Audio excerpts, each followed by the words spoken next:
حضرت عمر کا زمانہ ہے، آپ جانتے ہاتھ میں کوڑا رکھتے تھے، تو آپ جا رہے تھے، ایک شرابی تھا ہاتھ میں، اس نے بوتل شراب کی پکڑی تھی، گلی کا موڑ کاٹا اس نے تو آگے حضرت عمر نظر آئے۔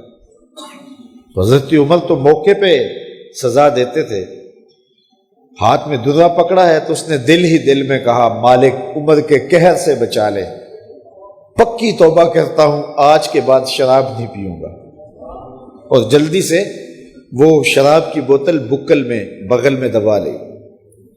حضرت عمر بھی سر پہ پہنچ گئے اور جھڑک کے کہا کہ یہ تیرے پاس کیا ہے؟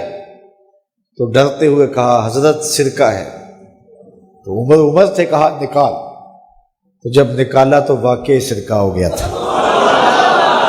جو رب شراب کو سرکے میں بدلنے پہ قادر ہے، وہ رب گناہوں کو نیکیوں میں بدلنے پہ بھی قادر ہے۔ تو اس کے در پہ کوئی آئے تو صحیح، جھولی پھیلائے تو صحیح، ہم تو مائل بکرم ہیں، کوئی سائل ہی نہیں، راہ دکھلائیں کسے، راہ روے منزل ہی نہیں۔ کوئی اس کی دہلیز پہ تو آئے، اس کی چوکھٹ پہ تو آئے، بلکہ اس کی رحمتیں تو بہانے ڈھونڈتی ہیں۔ بشر حافی ایک بہت بڑے شرابی تھے اور زندگی شراب کے نشے میں دھت گزرتی تھی۔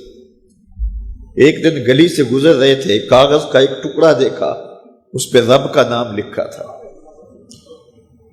یار بندہ گناہ گار ہو بے ادب نہ ہو، گناہ گار ہو بے ادب نہ ہو۔ تو کاغذ کے ٹکڑے پہ رب کا نام لکھا تھا، اس کو اٹھایا، چوما، صاف کیا، خوشبو لگائی اور اونچی جگہ پہ رکھ دیا کہ یہ میرے رب کا نام ہے، اور شراب پینے پھر میخانے میں چلے گئے۔ وقت کے ولی کو الہام ہوا، جا ڈھونڈ بشر کو اور میرا سلام دے، اور اسے کہہ کہ تیرے رب نے تیرے سارے گناہ معاف کر دیے۔ نکلا، پوچھا بشر کون ہے؟ لوگوں نے کہا وہ تو بہت بڑا شرابی ہے۔ اللہ اکبر۔ گھر پوچھا، کہا وہ شراب خانے میں ہے۔ شراب خانے میں پیچھے چلے گئے۔ وقت کا ولی اللہ شراب خانے کے دروازے پہ دستک دے رہا ہے۔ اندر سے آواز آئی، کون؟ نام بتایا، کہا میں بشر کو ملنا چاہتا ہوں۔ کہا وہ تو نشے میں دھت پڑا ہے۔ ساقی میخانہ نے کہا کہ وہ تو نشے میں دھت پڑا ہے، کہا اسے ملنے آیا ہوں۔ تو اس نے جا کے کہا کہ باہر تیرا کوئی مہمان ہے۔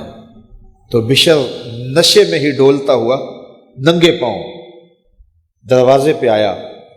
اللہ کا ولی کھڑا تھا، کہا کہ تیرے رب نے تجھے سلام بھیجا ہے، تو نے اس کے نام کی قدر کی تھی اور اس نے تیرے سارے گناہ معاف کر دیے۔ بشر حافی ننگے پاؤں تھے، اس وقت نشے میں تھے۔ نشہ شراب کا تھا، لیکن رب کا سلام آیا تو یہ نشہ اس سے بھی اوپر تھا۔ جھوم اٹھے اور کہا کہ میں اب رب کا سلام آیا ہے تو اب میں ننگے پاؤں تھا، اب ساری زندگی میں جوتا نہیں پہنوں گا۔ عربی میں حافی ننگے پاؤں والے کو کہتے ہیں، تو بشر حافی کو بشر حافی اس لیے کہتے ہیں کہ وہ ساری زندگی پھر برہ نہ پا رہے، انہوں نے کبھی بھی جوتا نہیں پہنا تھا، زندگی بدل گئی، لیکن پاؤں میں جوتے نہیں پہنتے تھے کہ میرے رب کا سندیسہ جب میرے نام آیا تھا، میری جب تقدیر بدلی تھی، میرے رب نے جب مجھے محبت نامہ بھیجا تھا، مجھے سلام بھیجا تھا، پیغام بھیجا تھا، تو میرے پاؤں میں جوتا نہیں تھا۔ تو بشر حافی جوتا نہیں پہنتے تھے، تو رب نے کرم یہ کیا کہ بشر حافی نے گھر سے مسجد میں جانے کے لیے جو راستہ اختیار کرنا ہوتا تھا، اس راستے پر جانور گوبر نہیں کیا کرتے تھے، جانور لیت نہیں کیا کرتے تھے۔ یہ بشر حافی کی گزرگاہ ہے۔ ایک دن ایک شخص آیا تو جس راستے سے بشر حافی گزرتے تھے تو وہاں کسی جانور کا گوبر پڑا ہوا تھا، تو اس نے بلند آواز سے کہا ایھا الناس، لوگوں سن لو، بشر حافی انتقال کر گئے۔ لوگوں نے کہا تمہیں کس نے بتایا ہے؟ کہا یہ گوبر پڑا ہوا ہے، اس کا مطلب ہے کہ آج بشر حافی اس گلی سے نہیں گزریں گے۔ تو جب پتہ کیا گیا تو حضرت بشر حافی کا واقعہ انتقال ہو گیا. کوئی سچی توبہ کرے تو صحیح، کوئی اس کی دہلیز تو آئے تو صحیح. ہم تو مائل بکرم ہیں، کوئی سائل ہی نہیں، راہ دکھلائیں کسے رہ روے منزل ہی نہیں. کوئی جھولی تو پھیلائے وہ تو کریم ہے، اس کی تو رحمتیں آواز دے رہی ہیں، یا ایھا الانسان ما غرک بربک الکریم. او بھاگے ہوئے انسان، آجا پلٹ کے، تیرا رب بڑا کریم ہے.